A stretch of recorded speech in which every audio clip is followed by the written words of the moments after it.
Hey guys, and welcome to Ellechat. I'm so glad that y'all are tuning in on this Thursday afternoon. It's good to see so many of you in here today and so many that are able to tune in live. Well, I love the podcast option now with the Ellechat audio, and I love the replay features of Crowdcast. There's nothing like tuning in live and participating in the comments and the Q&A and even the polls. So I'm glad that y'all are here. I am trying again. Good.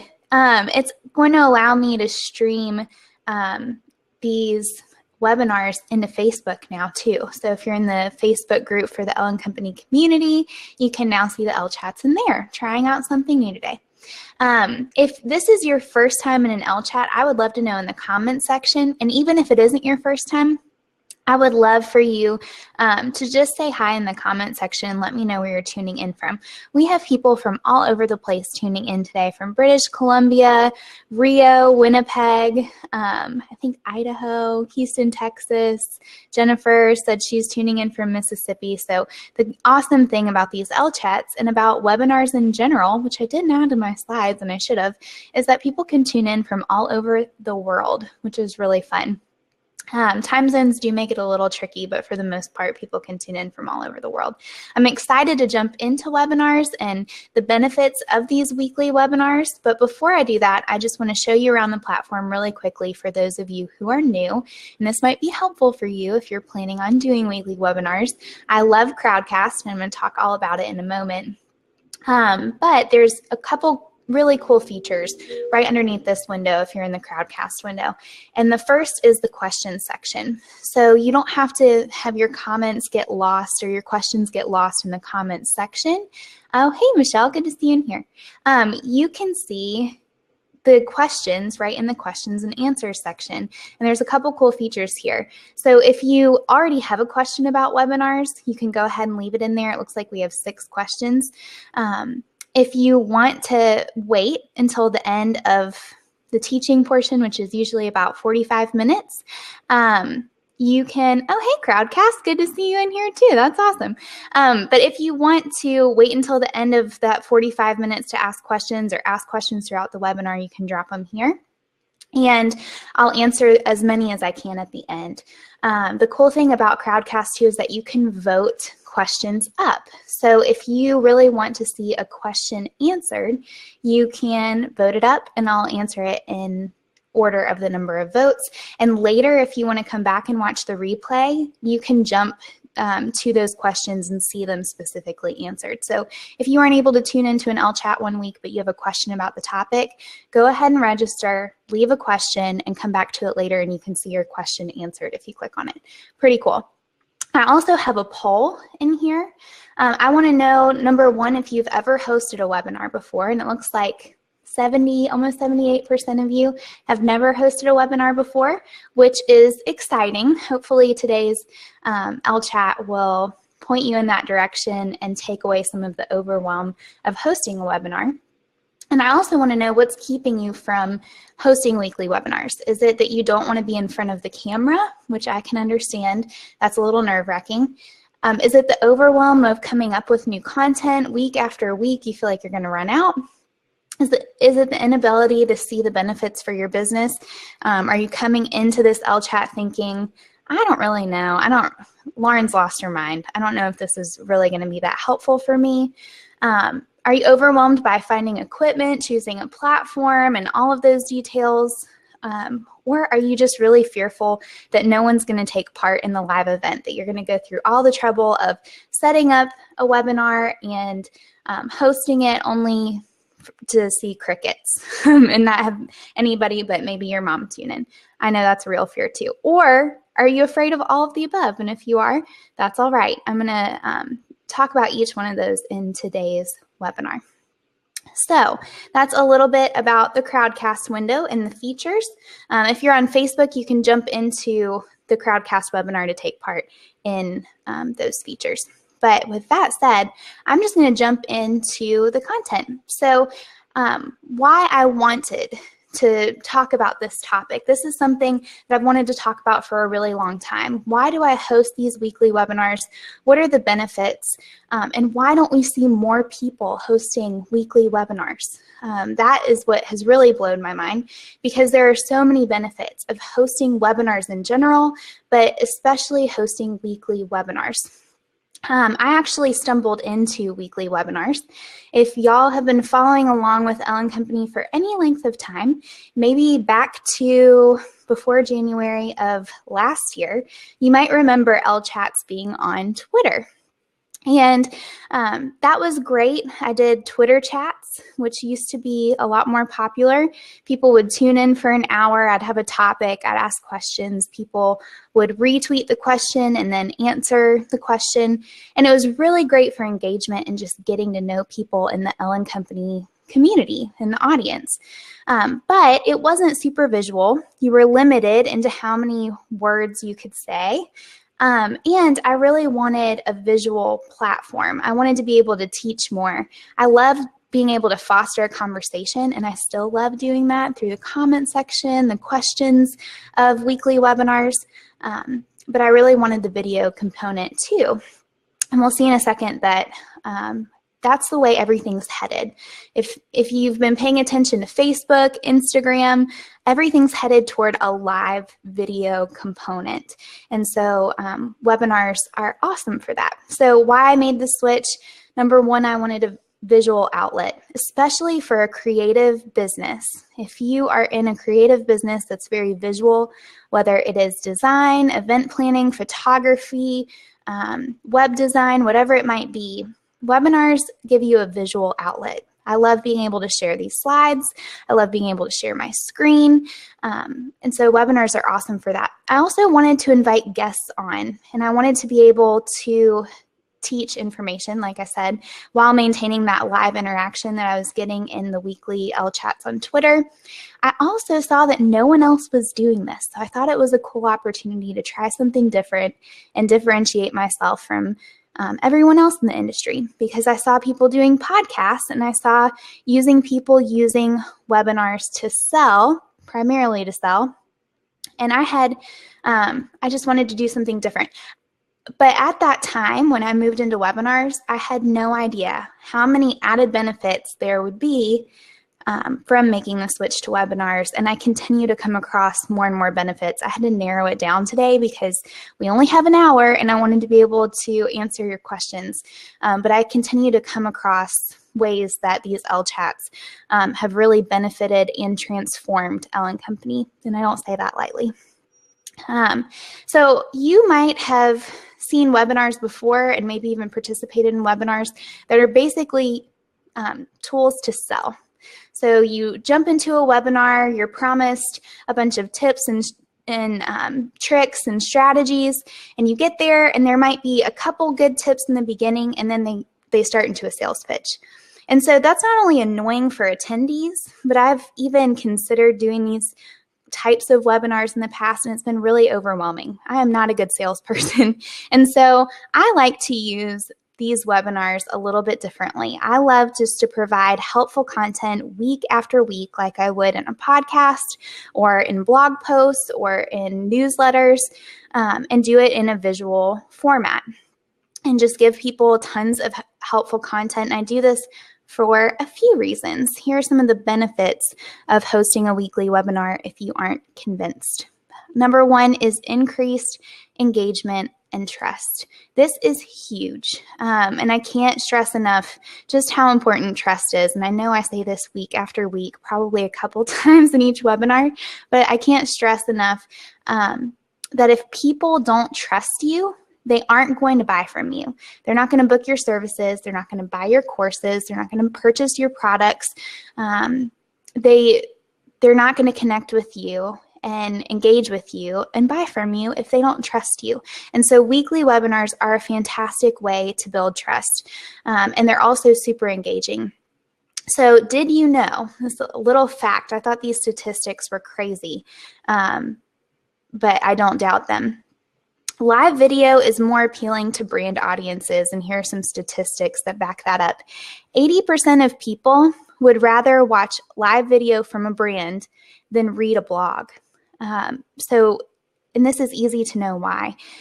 This kind of content, video content, is much easier to digest than sitting down and reading a blog post. While you might not be able to watch a video when you're at work and listen to the audio, maybe blog posts are better in that situation, but most people would much rather sit down and watch than read a long blog post. So that's the way it's headed. It's easier to digest. It doesn't really feel like work. And 82% of people prefer live video from a brand to even social posts. And that's why you see things popping up like Facebook Live and Instagram Live and that sort of thing. And it's easy to understand why. People prefer live video because it's unscripted content from the host. You can even hear me saying, this is not scripted. I'm talking to you like I would be talking to you if we were out for coffee and talking one-on-one. Yeah, it's more personable and more relatable. When you're on a webinar, people get to see your mannerisms.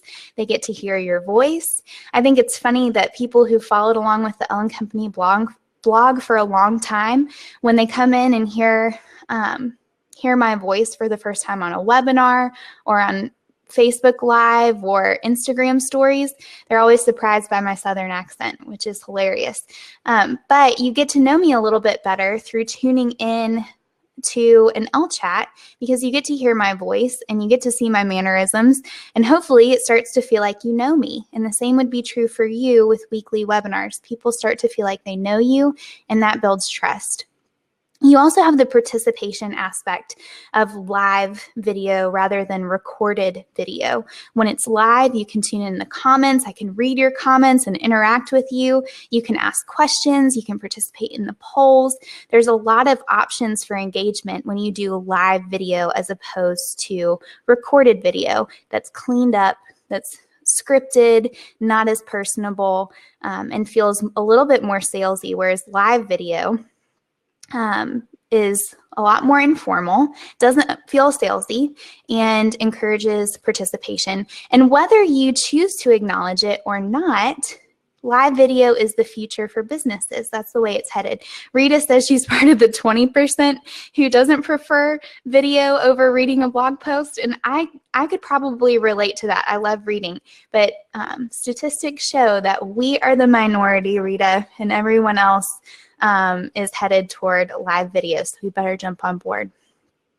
And when you host weekly webinars, the result is that your audience begins to feel like they know you. They feel like you're a trusted friend. If they do end up meeting you in person, they're really not surprised because they feel like they know you already.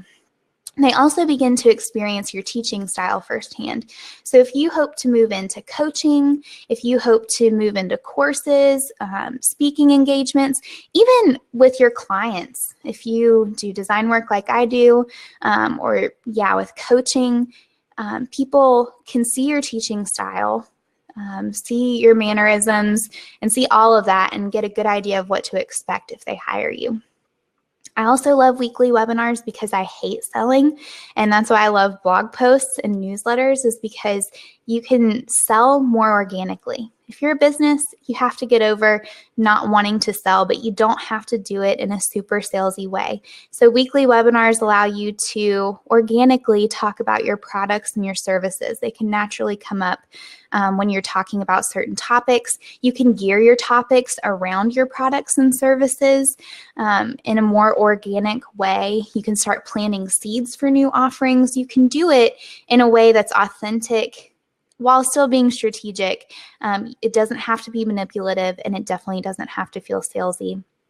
Your audience also starts to trust you because you're providing value. They go into a weekly webinar and they don't feel like they're being sold to every single time or that you want to take from them. Instead, you're giving to them. So they're naturally going to want to sign up for weekly webinars because you're giving them free content and you're helping them. And they will also start to prioritize your content. They'll start, hopefully, some of you, I know Suzanne tunes in almost every single week to these Elechats from Norway. They mark out that time in their calendar and start to make it part of their routine. They start to prioritize your weekly webinars like they would a TV show that comes on every week. And so that's the hope, is that you get that kind of engagement. You build that kind of trust with people that they want to come back week after week. And that makes it so much easier when it comes time to offer something new, to launch a new product or service and go to sell it. It'll be so much easier. So a couple ways of engagement. Denmark, I'm sorry, Suzanne, I should have known that. After I said it, I was like, man, I think I botched that. I'm so sorry. I won't forget it now. But you can see in this Crowdcast window, and I took a screenshot of it for those of you who are watching the webinar, just the ability to ask a question. I already have 7 questions in here from y'all that I'm excited to answer. The ability to ask polls and have the comment section leads to more engagement in these webinars and allows me to interact with each one of you personally, which is a lot of fun. So number 1 benefit is engagement and trust. Number 2 is an influx of new email subscribers. This is something that wasn't even really on my radar. It should have been when I first started, but I wasn't putting a ton of time and effort into growing my mailing list. And honestly, at that time, January of 2016, I was just starting to buy into the benefits of starting a mailing list. And later that year, I would run a validation sequence and do a launch through it and be totally convinced. But at that time, I didn't switch over to doing weekly webinars for this reason. However, if you look here, every single time that someone signs up for an Ellechat webinar, they sign up with their email and their name. And so I know who's tuning in. I can't automatically add those emails to my list. That's illegal. But what I do is I connect Crowdcast to ConvertKit through using Zapier or Zapier. I never know how to say that. I should know. But I use it to connect the two and to end up sending them an email saying, if you sign up for this Ellechat, so all of you who tuned in, who are tuning into the Ellechat right now and tuning in live to the webinar, or you're watching the replay, have already seen this. I can't automatically add your email address to my list, but I do send you an email that says, if you enjoy this Ellechat, you would probably enjoy my weekly newsletter. And I give them the opportunity to click a button and opt into the newsletter. And you can see as of last week when I was creating these slides, Zapier. Thank you, Michelle. That's what I thought. Zapier. Okay. Awesome. Thank you.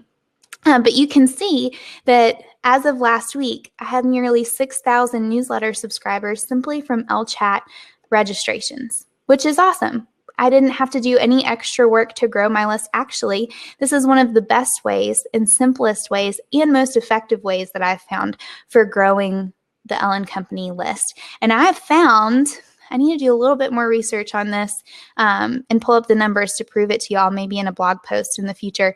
But I found that the people who subscribe to the list from the Ellechat are way more engaged and end up opening more of my emails and clicking on links and that sort of thing. So this has been so incredibly helpful. Here's a look at my incentive email. I'm about to fix this too because I realized that y'all get an email every single time you sign up for an Ellechat that invites you to subscribe to the newsletter, even if you've already subscribed. So I'm so sorry about that. Thank y'all for bearing with me. But you can see in the message, it says, thanks so much for signing up for an Ellechat. If you enjoyed the helpful content in the webinar, you might also enjoy the weekly action tips I send in my newsletter each Tuesday. You can sign up here and then I have a subscribe button. Best wishes, and I hope to see you in another Ellechat soon. Super easy on my end, hopefully really easy on your end too when you sign up. But yeah, Zapier helps me connect the two, and you could do the same thing in MailChimp or whatever app you use to keep up with your list. Then you can start using your list once you have people on your list to point back to your webinars. So they go hand in hand, just like blogs. So they go hand in hand because you can every time someone signs up for your webinars, they can opt into your list, and you can use your list to point people back to your webinars, generate more engagement.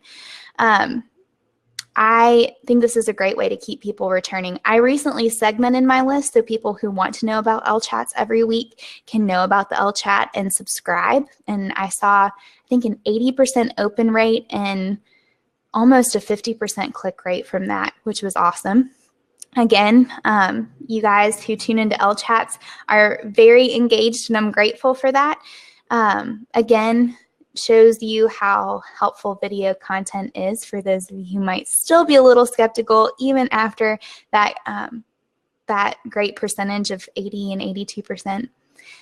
But you can use your list to point people back, and you can take it one step further when you segment your list, because based on your webinar topics, you can start tagging those new subscribers according to their interests. So for example, I have done webinars in the past on Squarespace. If I'm thinking about offering something on Squarespace, I can tag those people because I know they're already interested in Squarespace, and I can send emails out to them if I have a new offering that has something to do with Squarespace, which I might be doing in the very near future. You can also, whatever the topic is that you're teaching about or talking about in your webinar, you can add a tag for your list and start to keep up with people and segment your list that way. You can then target those tags for new content and offerings, so you can get very strategic as you go along, which I think is awesome. And I'm starting to venture more and more into that.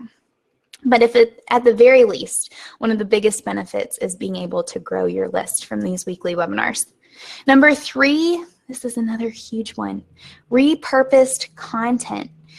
I know some of you fear all the work that goes into hosting a weekly webinar, and I'm not going to lie here. It does take time to think up topics and for me to create slides, which honestly, I love creating the slides.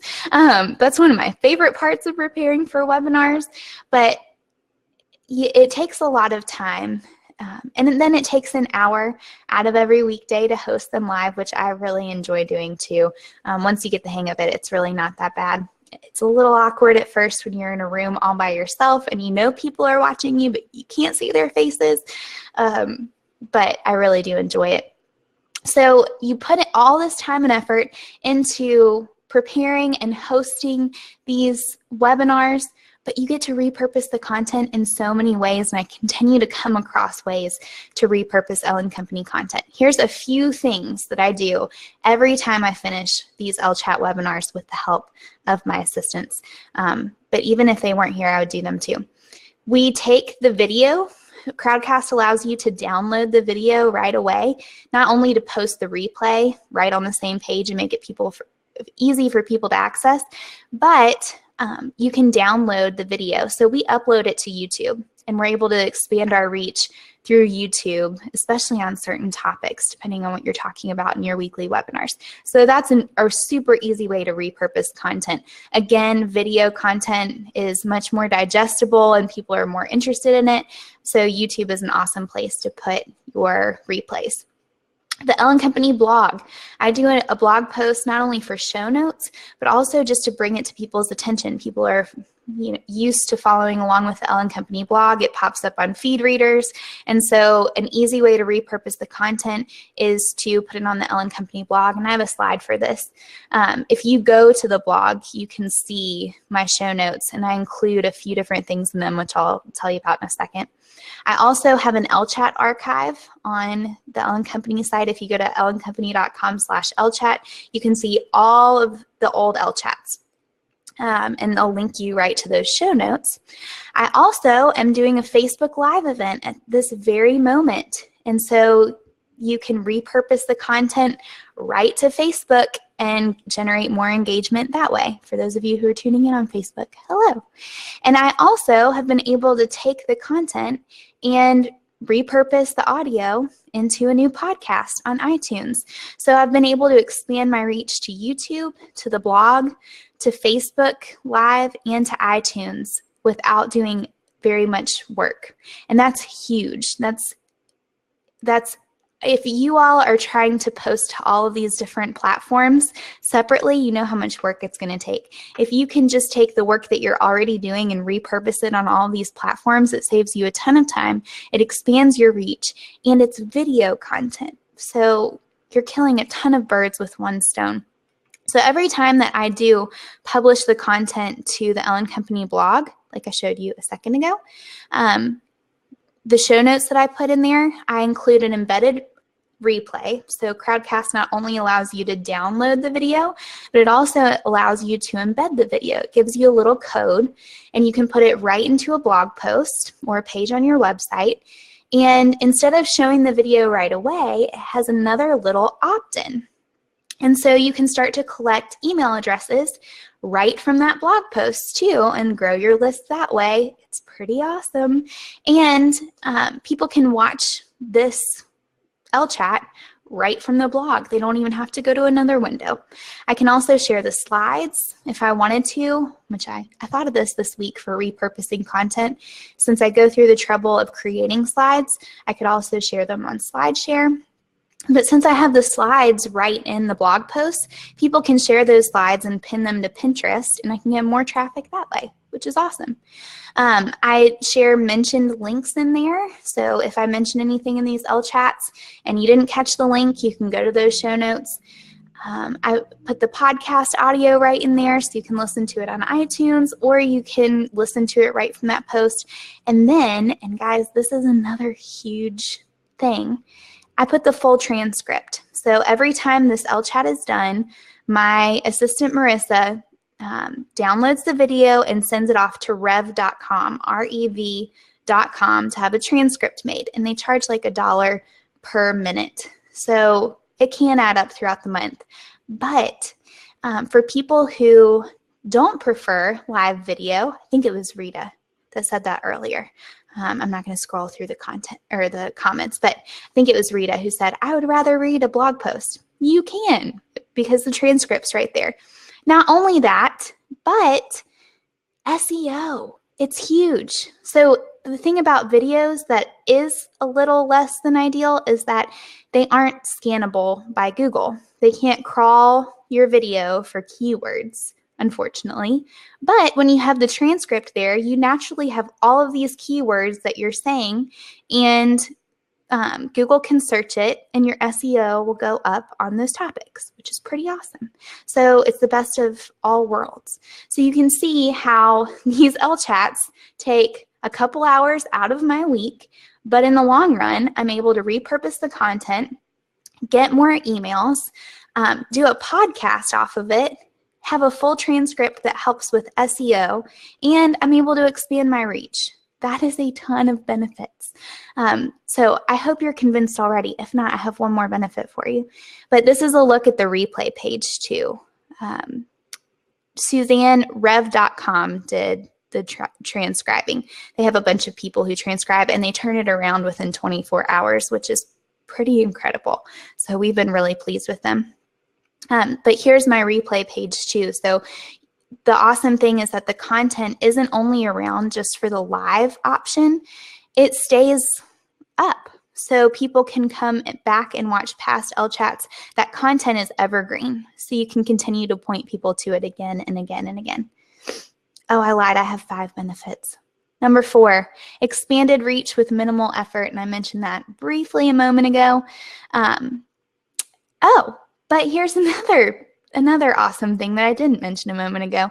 Expanded reach not only through repurposed content on sites like YouTube, Facebook Live, and that sort of thing, but also through inviting on guests and highlighting guests who have a different audience full of potential clients and customers. You're able to expand your reach by having guests on. I hope to have a few on in the future, so stay tuned for that. I'm going to get back to that. But you can expand your reach into new audiences. A couple weeks ago in an Ellechat, I was talking about how our industries can get so ingrown. It feels like everyone's following the same people. But when you bring on guests who are similar to you and have a sister audience, but don't have all the people that are following along with you, you're able to open up your business to new people and break into other networks, which is awesome. It's also a really great reason if you've been wanting to reach out to someone and network with them and start to build connections with industry leaders. You have an awesome reason to simply by inviting them onto your weekly webinars every week. So it's another awesome way to not only expand your reach, but also network with other people in your industry. And number 5, and this is another benefit that I'm about to break into, is an opportunity for another income stream. So once you get weekly webinars up and running, I've been doing mine for about 2 years now, I'm about to venture into live sponsored ads. Now I know what some of you are thinking, ads can be a little icky. However, live ads could be really fun. So inviting some brands on, maybe even some of you are interested in advertising in this way. Maybe you have a product or service that's coming up that you want to advertise. I can invite you on for 30 seconds to a minute. You can talk all about it. I think it's super fun. Nobody else is doing this, and you could get really creative with it. So that's where I'm about to venture into. But another income stream is another really helpful benefit. So if you're interested, reach out to me, Ellen Company Design, hello@ellencompanydesign.com. hello@ellencompanydesign. Email me.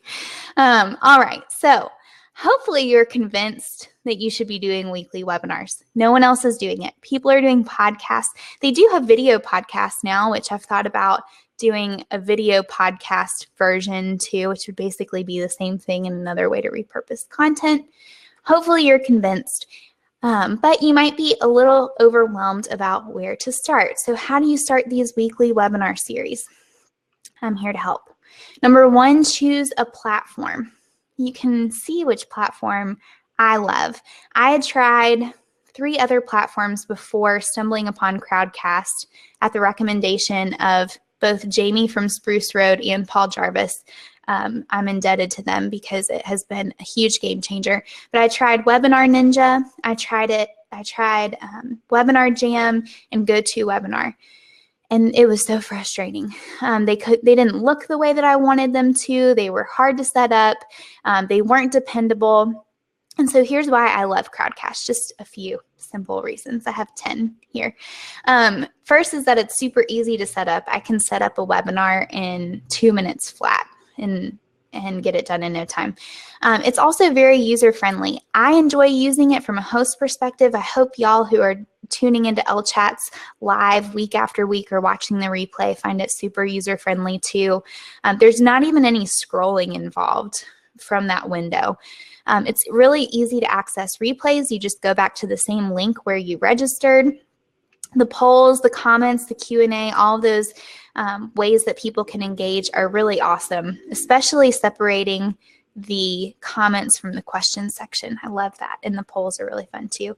I can also see stats and analytics, which I love. So I can see where people are tuning in from, which people are the most engaged and answer questions or participate in the comments. It's really cool. I also really appreciate the email registration. So again, for growing my list, that's been huge. There's a subscribe and follow option. So you can follow along with accounts. So if you want to follow along with me, you can click on, I think there's a button with my face on it. I don't know from my side of the screen, but I know on your side of the screen you can find it. And you can follow along with me and be notified every time new Elchats pop up. There's also an embeddable window, which I told you about a second ago. So I can take a code, put it in blog posts, put it on another page of my website, and people can sign up right from that page. There's also a prominent call to action. I don't use these all the time, but if you have like a free opt-in or something like that, or a page of your website that you want to send people to, a big green button appears for a call to action, which is awesome. And I can screen share with y'all, which is how you're able to see the slides right now. But as I was creating this, I was thinking and getting ready for the Ellechat today and thinking about Crowdcast in particular, and I always forget the biggest reason I love Crowdcast, and I never share about it. I don't know why, but it's dependability. I have never, fingers crossed, had an issue with streaming live on Ellechat. And I had hiccups with this all the time on other webinar platforms, and it was so embarrassing because it looked like I didn't have my stuff together. But Crowdcast, it works every single time. Watch, I'll say that, and some freak accident will happen next week. But I've been doing it on Crowdcast for about 2 years now. Yeah, I think that's right. And so I've never had an issue. It's been awesome. All right. So once you choose a platform, I highly suggest Crowdcast. Invest in good equipment. So I've gone through a couple different pieces of equipment. You don't have to spend a bunch of money for this, but it does make a difference, especially for audio. But I use, you can't see it right now, but it's a Logitech C920 HD Pro webcam. And it's really easy. I just hook it on the top of my laptop. The quality is pretty good. The lighting in my apartment makes me look like a ghost, but that's not the webcam's fault. But yeah, it's a USB, plug it into my computer. I could host these from anywhere because it's so little and mobile. I also use this Rode Podcaster USB dynamic microphone. Love it. I used to have a Blue Yeti. It wasn't as dependable. The sound quality wasn't as great. It was cheaper than the Rode Podcaster. I think it's a couple $100, but it's well worth it. The boom is not included, and the shock mount. So you might want to buy those too. You can see, I'm gonna move it real quick, this arm for my audio. It takes away some of the bounce. So if I hit my desk, or inevitably my cat likes to jump up on my desk when I do live webinars, it doesn't mess up the audio or make any other noise because of the boom and especially the shock mount. So those are the tools I use. A few $100s in all. You can start out with maybe not even a webcam and a Blue Yeti and upgrade as you go. But if you're going to start from scratch and you really want it to be worth your while, I would suggest the webcam from Logitech, the Rode podcasting mic, and then the shock mount and the boom. And I think Amazon Prime has a discounted price if you buy the Rode podcaster mic, the shock mount, and the boom all together too. Number 3, start brainstorming content and a name. I know I have a question in there, so I'm not going to go into detail about it quite yet, but how to consistently come up with new topics, because I know that task can be a little bit daunting. First, pay attention to FAQs. FAQs are an awesome place to start. I say this with any content. If you get asked questions all the time on certain topics, those are a great place to start for the content that you're sharing, especially in weekly webinars. Poll your audience and ask them for feedback.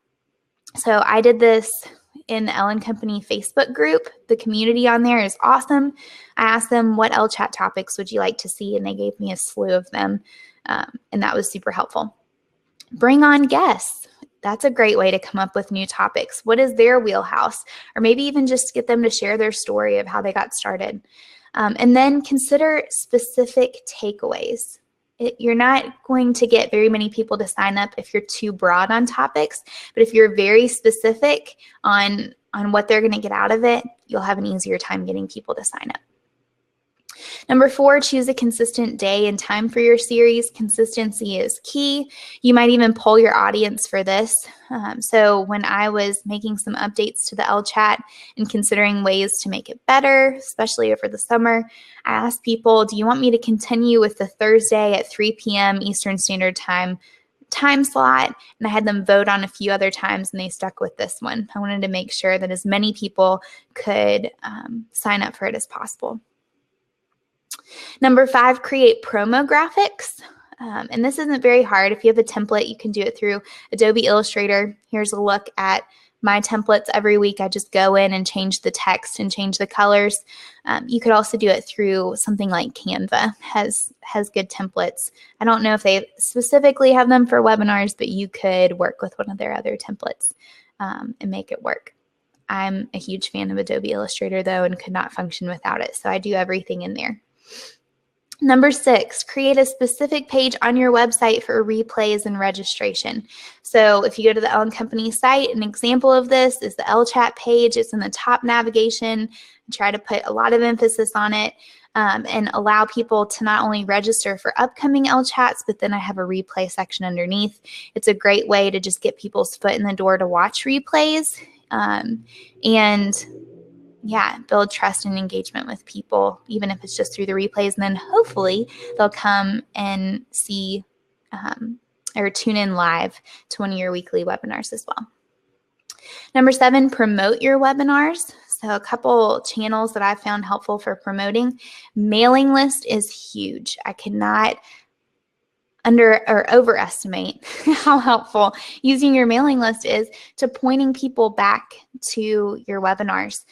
Every time that I send an email out to my newsletter and point to the Ellechat, I get hundreds more viewers than if I don't.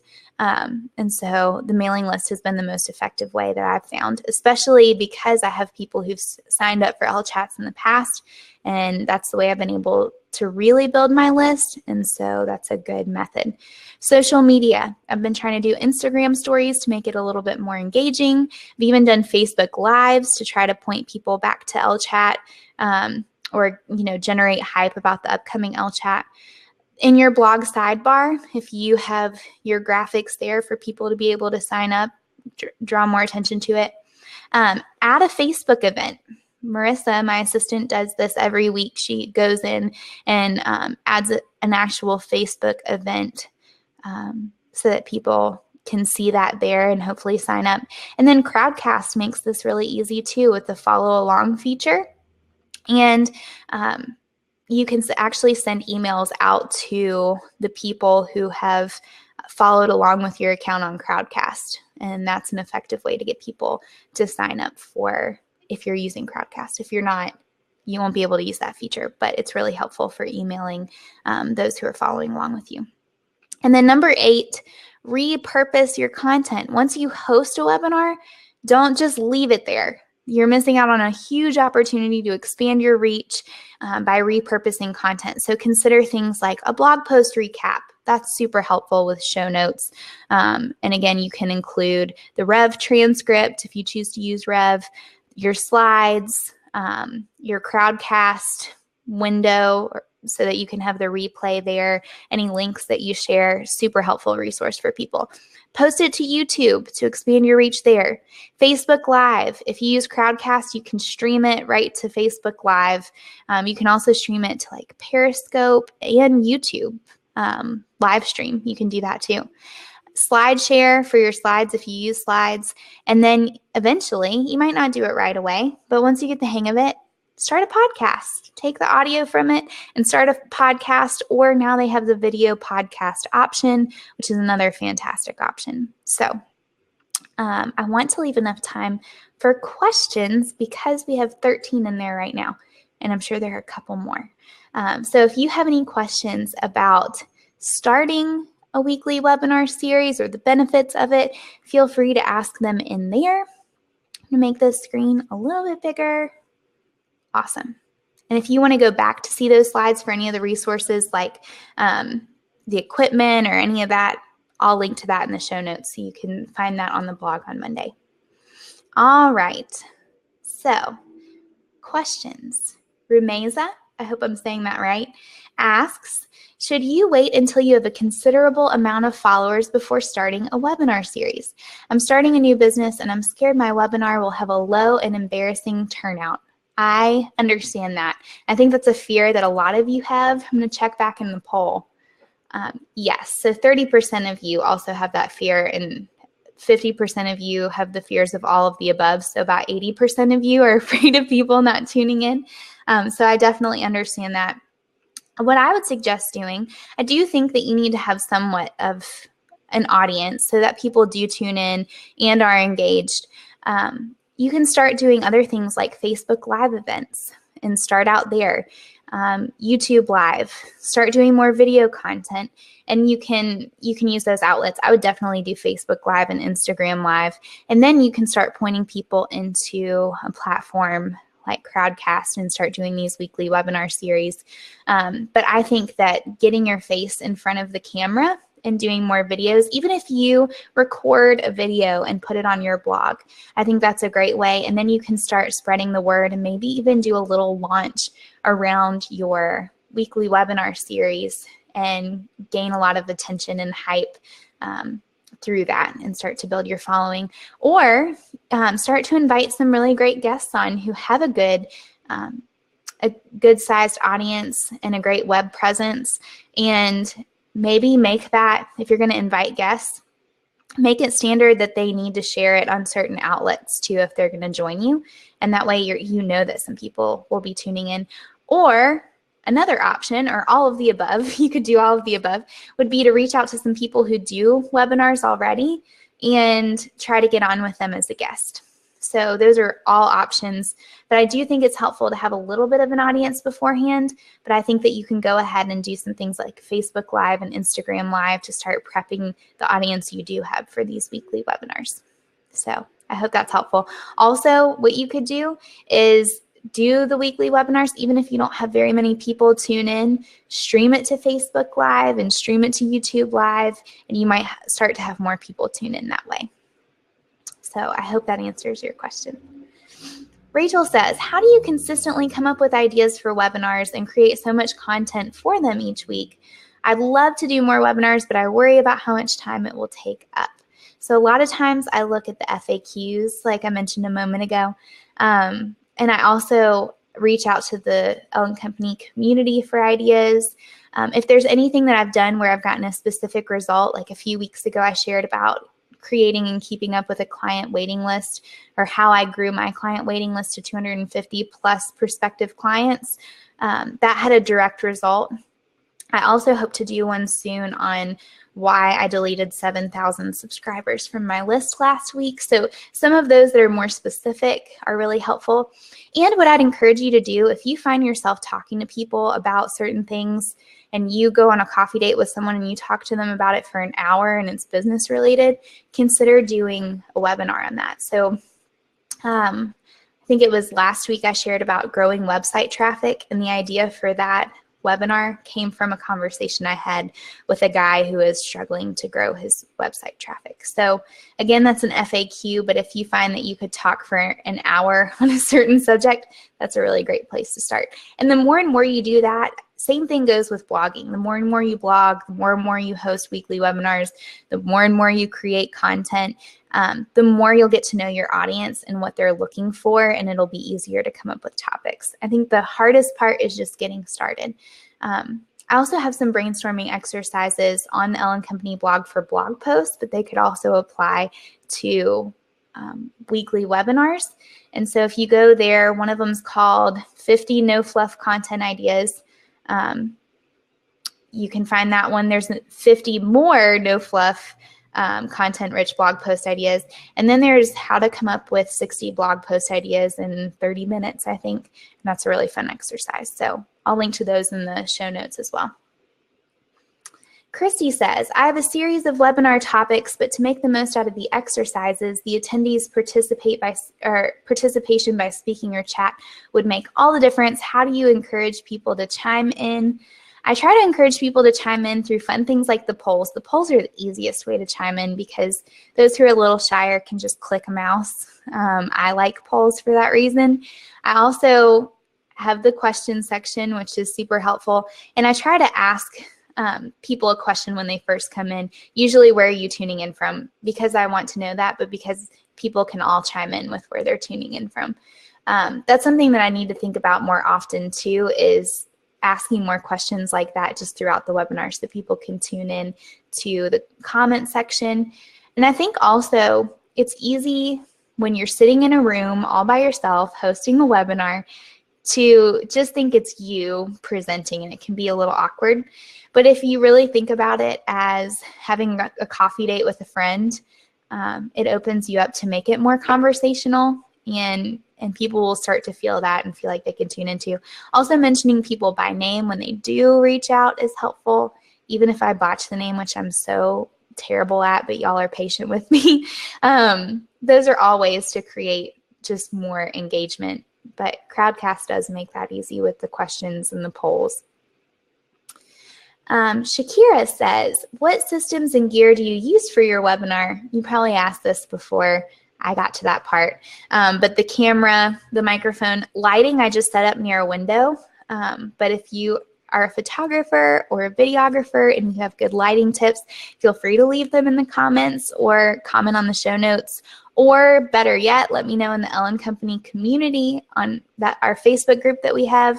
I would love to know those. But really, I just use the webcam, the Rode podcasting mic, and the boom arm and the shock thing. Yeah, that I told you about a second ago. All right, Melissa says, what ways for sharing advertising about a webinar are most effective? The ones I shared a moment ago, all of those are great, but really what I can't emphasize enough is your mailing list. So tell a story, tell people why you are hosting the webinar to generate interest, maybe do a little teaser. You could even do a short video and put it in an email to your subscribers. But I found that writing emails and only having one call to action, which would be to register for the webinar, is an awesome way to go. Suzanne says, from Denmark, not Norway, says, how do you convince someone else to join your webinar as guest if you're new in business and therefore don't have a large following or authority? I don't think that you have to have a large following or authority. I think if you're really specific on the takeaways for people and you focus on the benefits, that it really doesn't matter. If I was first starting out, I would start talking about logo design and how to create a one-of-a-kind logo. I would start talking about the critical elements on your website that make it more user-friendly and keep people coming back. Some of those topics that I know about and can start to build an authority. If you don't do things like blogging and weekly webinars and pumping out content, you'll never have a chance to expand your following or build authority on anything. So this is a great way to start. Also by doing Facebook Live events, partnering with other people in your industry, like I said a moment ago, but don't let it hold you back from getting started. You have to start somewhere. And when I started, I had like 40 people sign up and I was thrilled. Now I have a few hundred people sign up and I'm still thrilled. So you have to start somewhere, and if you don't, you'll never have an opportunity to grow. So Michelle says, would weekly Facebook Lives be a good alternative versus using a platform like Crowdcast or Webinar Jam? Facebook Live is great, but, I'll get back to your question in a second, Suzanne. I'm sorry, I misunderstood it. Facebook Live is a great option, and I've actually gone back and forth on this for a long time.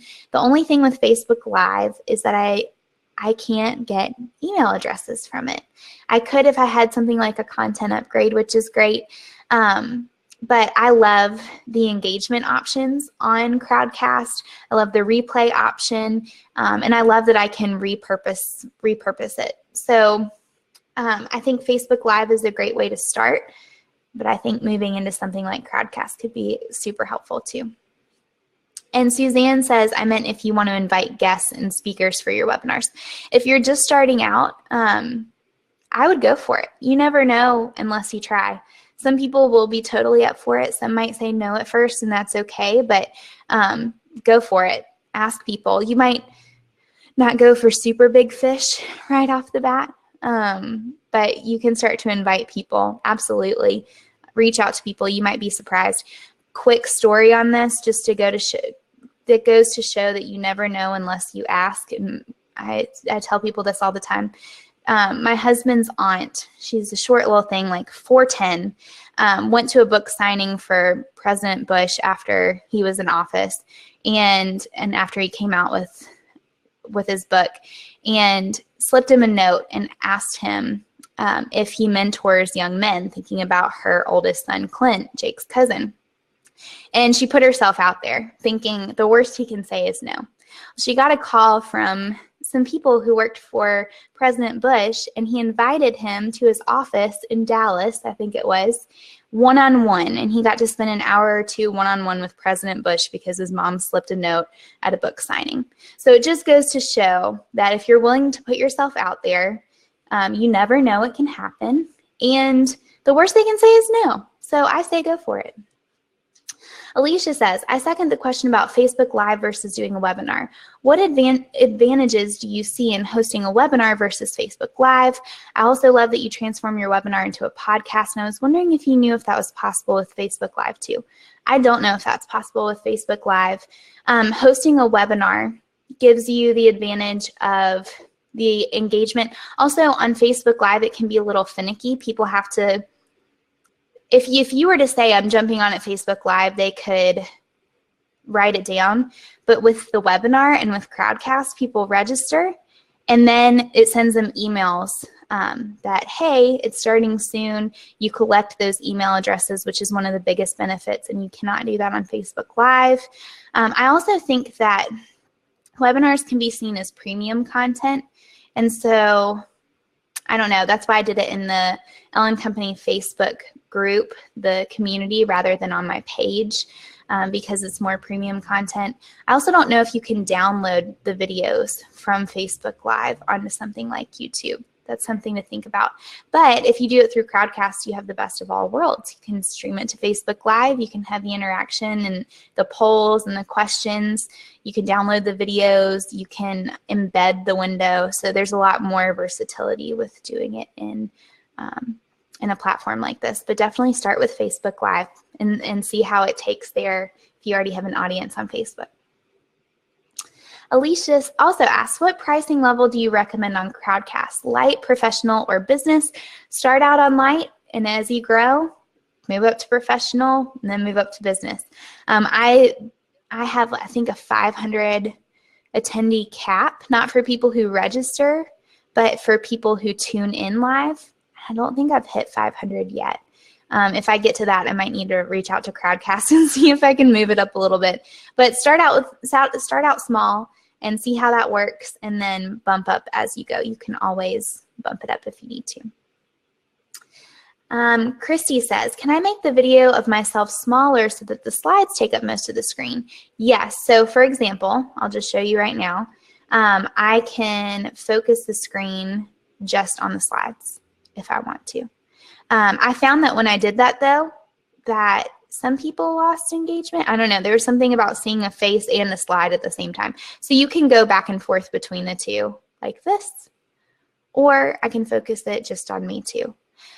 You can also have guests on and do the same thing. So you can focus on your guests. You can see the two of you. I think you can have up to 5 people, maybe 4 people live at a time. So that's helpful to know too. Michelle says, would you suggest working on creating more blog posts and building a bigger blog following before starting a webinar, or at the same time? I think they can go hand in hand. I think it was helpful for me to have a blog following beforehand, but honestly, I don't know. I say go for it. Test it out. See how it works. Use them to go hand in hand. So you can host a weekly webinar, post it to the blog. Use the blog to point people back to the webinar. They go hand in hand, even if you're just repurposing the content. So in some ways, if you already have a blog following, it might be easier to start a webinar because you have people following along already, but you might have people following along on your mailing list or your social channels. So I say go for it. All right. Melissa, what topics would you recommend for an illustrator/artist who desires to sell their work? As an illustrator, I could do the webinar topic of teaching art tips that I don't think some of that will really draw the audience I'm looking for. Would love help and suggestions. If anyone in the audience has ideas too, please do chime in. This is an awesome question for the Ellen Company community group on Facebook. People are awesome with tuning in with their opinions on this. I think this would be especially helpful for you because you could even show people how you draw. So screen share and share with people how you draw your artwork. If you do it online, if you're digitizing things, I think tutorials would be a humongous advantage to doing it on in a webinar form. Right off the top of my head, that's what I would be really interested in seeing. Stuff like the tools you use, and you know, depending on what you do for illustration, if you paint or do things like that. But I know for video content, I follow an illustrator on Instagram, and she always posts Instagram stories of her work. I could watch her all day long. It's like watching Bob Ross or something. And so I think doing things like that in tutorials would be really awesome, but I'd love everyone else's opinion on this too. And truly, go ask this in the Ellen Company Facebook group and you'll get some awesome answers. All right, we only have 1 more minute and 3 more questions. I'm going to try to fly. Alicia says, if your webinar content also covers something you've covered in a blog post, do you link the video to that blog post, or do you just create a new blog post specifically for the new webinar, or both? I hope that makes sense. Yes, because I've done this. I've repurposed blog content that was like 2 years old for an Ellechat, and I've done it recently. Go for it. You might title it something different. You might add to the content, but what I would do is, yeah, absolutely, go for it. Share that same content on a webinar and then share the show notes on the blog. Chances are, depending on how long ago it was, people won't notice, and people probably won't see the same 2 posts unless you know it was the last post that you wrote. So you might want to spread it out, but definitely you can repurpose blog content for webinar content too. Thank you for saying that, because I totally forgot to share that in this webinar. Alicia says, do you ever use your webinars in a traditional way, meaning to promote a certain challenge or to promote a product? If so, how often do you space those out with the informative webinars? I have done that in the past. I've definitely done it recently with Freelance Academy and sharing how I grew my waiting list to 250 prospective people and mentioned Freelance Academy in it just organically and use that call to action to get people to sign up. So I do that, but I space it out, and I usually just do it during launches. So, and my launches come at least every few months, or at most every few months, so they're pretty spaced out in between. And I don't do a huge push for selling right at the end either. Like, if you buy now, you'll get these bonuses and all that stuff. I'm not good at that at all. Ask my husband. I've tried before and failed miserably, and it was really embarrassing. Eliza said, why do you think weekly webinars are better than YouTube to promote your website or blog? Because they're live, and you can do YouTube live too, but I feel like there's something special about getting people to register. I think you get so much more engagement when people register and make time for your webinars too.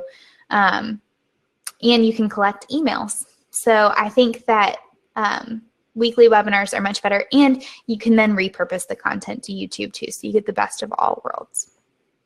Great questions, y'all. 15 of them. Sorry to go a couple minutes over, but I felt like it was worth it this go round. I hope that y'all enjoyed this webinar. I'm grateful that you tune in every week, and I would love to see some of you hosting weekly webinars for yourself and reaping all the benefits that come from hosting weekly webinars. If you have any other questions on this topic that you didn't ask, or that for some reason I didn't get to, or you're tuning into the replay, go to the Ellen Company community, and I'll actually grab a link to this right now before y'all go. But if you go to Facebook and you look up Ellen Company community, you can find it there too. Hey guys, I should have grabbed this ahead of time. But if you have questions, that's a great place to ask them. Let's see. Sorry, I don't know what I'm doing. There we go. I'll grab the link for y'all. There we go. Awesome. Thanks for bearing with me. Here we go. You can ask questions in there, and I would love to answer them for you. And if you're on Facebook Live, I'll go back and answer some of those questions too. But thanks so much for tuning in. I hope that y'all have a great week. Best luck with your weekly webinar series. If I can help out in any way, don't hesitate to contact me and let me know. Next week's Ellechat is going to be focused on the emotional ups and downs of starting and scaling your business.